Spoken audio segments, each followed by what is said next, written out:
Attention. If you or a loved one suffer from being completely ass at Call of Duty, this video may be able to help. Enjoy. Welcome guys. Thank y'all so very much for taking time out of your busy schedules to come and check out this video. My name is Matt, also known as Jackal.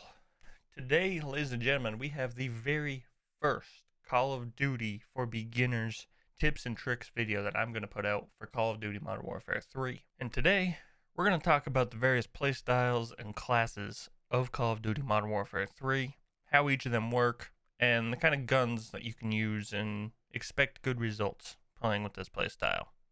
So without further ado, guys, let's jump on in, see if I can teach you guys a thing or two today. First playstyle we're going to talk about is going to be our main playstyle in this game. It's going to be the assault rifles and the battle rifles. These guns take over in these maps. These maps are very long to medium range. You know, a lot of the engagements you're going to find are in that longer or medium range distance between you and your opponent. So that's where the assault rifles and some of the battle rifles are going to really be pronounced, you know. You have that good movement in a lot of these classes. You have the good range that you'll find from your standard assault rifle. And that's just based on how these maps flow, how these maps are built. These maps are made very AR heavy. So these are the guns that are going to take over, you know. One of my favorites right now is the MCW.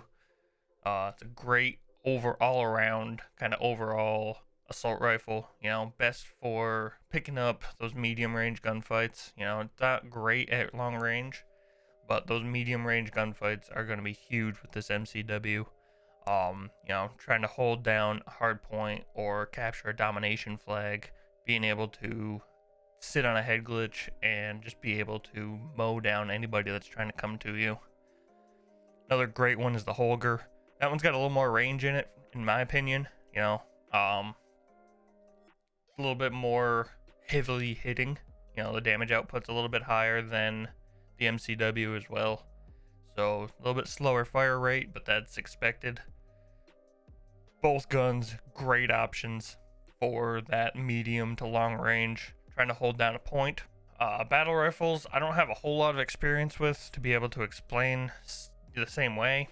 The Bas-B is probably one of the best ones I know. Very similar to the MTZ and the SVA, as they're more medium to close range gunfights with a good mobility potential. Yeah, so those are the guns that you're going to want to use to have the most success in Call of Duty if you're looking to play objectives and just get a lot of kills, you know. Next up, we have the SMGs and the shotguns. Now, these guns are made solely for being very up close. SMGs in this game, whether it's the Rival 9, even the AMR 9 that has one of the better ranges in the game, just aren't really compatible with... You're not going to be able to compete with these ARs, you know. These ARs are made for the mid-range and the long range, mostly. Whereas the SMGs and the shotguns here do only good damage in close range. You know, we've had SMGs have been very blessed the last few years. As a competitive player, I am aware of this. The Vaznev last year in Modern Warfare 2 absolutely beamed at range. The what was it in Vanguard? I can't even think of the name of it, but the SMG, main SMG in Vanguard, just beamed cross map. It was honestly kind of dumb. So a lot of us have gotten used to that playstyle with SMGs, and in this game you can't do that. You absolutely cannot do that. I just got kicked out of... What? That's dumb. Got kicked out of private match because I wasn't playing. Apparently they didn't want to use... Interesting. Apparently I was taking up server space. Anyway, going back to SMGs, you can't beam. You know, these guns, no matter how you build them, aren't gonna have the range that we're used to having. You know, right now my favorite one is the WSP-9. absolutely beams, but I also, as you can tell, I haven't used the Rival 9 or the Striker 9 yet. Those two are the final two that I'm going for my camo challenges. Right now, the WSP-9 is very strong. I find it great. That slow rate of fire, the high damage, and that really good mobility kind of gives you the idea that you're able to run and gun a lot better than with some of these other guns like the Swarm. You know, for me, the Swarm recoil is out of control. Your fire rate is massive. However, you only have 32 bullets, so it takes very short amount of time to get rid of all of these bullets in this gun. And same with the shotguns. You know, they're very close range, which is good. You know, you don't want people to be mapping cross map with a shotgun like the 7.25 in Modern Warfare 19.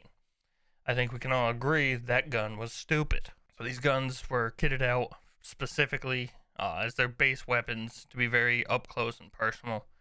You're not going to find very great success at long range. You're just not. That's why these guns are best for, you know, controlling buildings. You know, you're going to have B-Dom in Skid Row.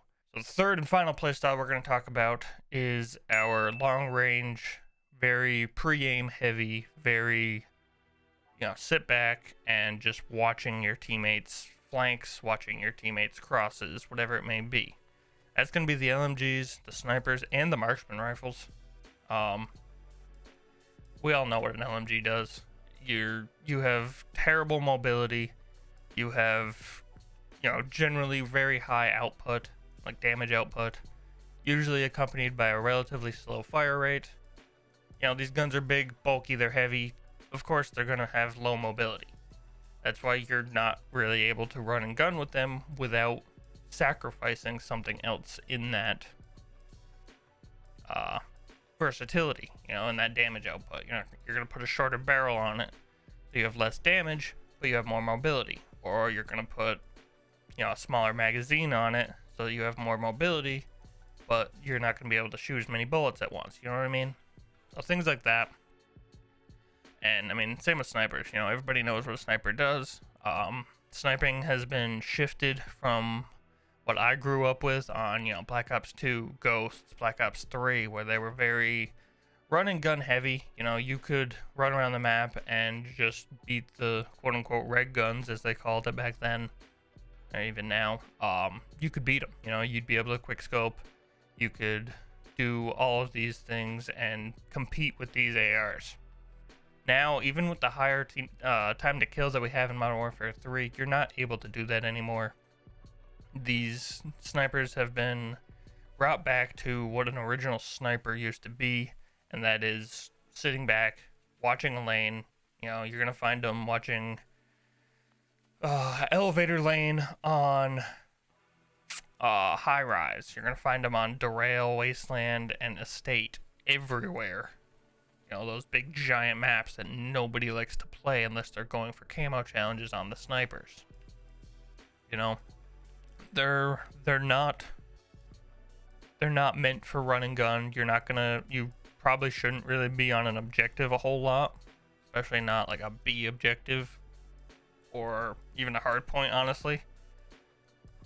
You're just not going to find that kind of success that you need to on those middle of the map gunfights. You know, you're going to be set up on a head glitch, more than likely close to your spawn, watching their spawn. That's just how snipers work in this game, how they are the best way to use them to see success. Finally, the marksman rifles, you know, your DMRs, your single shot, high damage, single shot weapons, you know, semi-automatic, generally speaking. You know, kind of the same thing. You know, your mobility isn't there. You know, you have sub 50% mobility on all of these, almost. You know, looking at base weapon stats here, I mean, recoil's pretty solid. You know, 1 degree a second, not bad. Damage range, you know, that's 47 to 58 meters. You know, that's huge. That's one of the bigger ranges besides snipers in this game. Hip fire accuracy is not bad. ADS speed, actually, for this one isn't terrible. Damn. and mobility isn't great. You know, you definitely have that slower mobility, but you pick it up where the ADS is, and your fire rate of fire at 230, which is slow, but you're able to pop it, you know, boom, boom, boom, boom. So if you have a really good trigger finger, a good mouse click finger, whatever it may be, you're able to increase that to, you know, probably pretty similar to what you'd find anywhere else. But at 154 headshot damage, it one-shots. It's a one-shot to the head. So if you can hit your head, you know, that's a kill. So there's the three playstyles, the three main playstyles that I always kind of see in Call of Duty. You have the assault rifles and the battle rifles that are kind of your main guns. You're gonna see those the most. You know, those are gonna be a lot of your head glitches, your objectives, even. You know, you got your SMGs and your shotguns that are playing up real close, trying to just be annoying. You know, be a nuisance. You know, gain space, gain control of different areas in the map, push out towards their spawn to get them to flip spawns. You know, all that kind of stuff. And then you have your LMGs, your snipers, and your marksman rifles that are sitting back, waiting for their opponents, waiting for your opponents to come to them, where you can just get an easy pick and, you know, just keep mowing them down. So there you have it. If you guys enjoyed the video, please do not forget to leave without leaving a like. Really helps out the channel. If you have any questions about what I said, make sure to leave a comment down below. Also, comment down below what you guys want me to cover next. I'm planning on doing some loadout videos. I'm definitely going to do some, you know, just general gameplay tips. You know, these might have been pre-gameplay where you're just kind of learning the game. So definitely want to do some gameplay tips in the future. Let me know down below what you guys have the most issues with, what you guys don't understand. If you didn't understand any of the language I was using, let me know. I could do a whole video on various terms and language that you're going to hear. I might actually do that. That sounds really fun, actually. So, having said that, with this said, I hope you guys have a good rest of your day, night, morning, afternoon, evening, whatever time of day it may be, wherever you may be. Always, homies, I'll catch you guys in the next one. Much love, homies. Peace.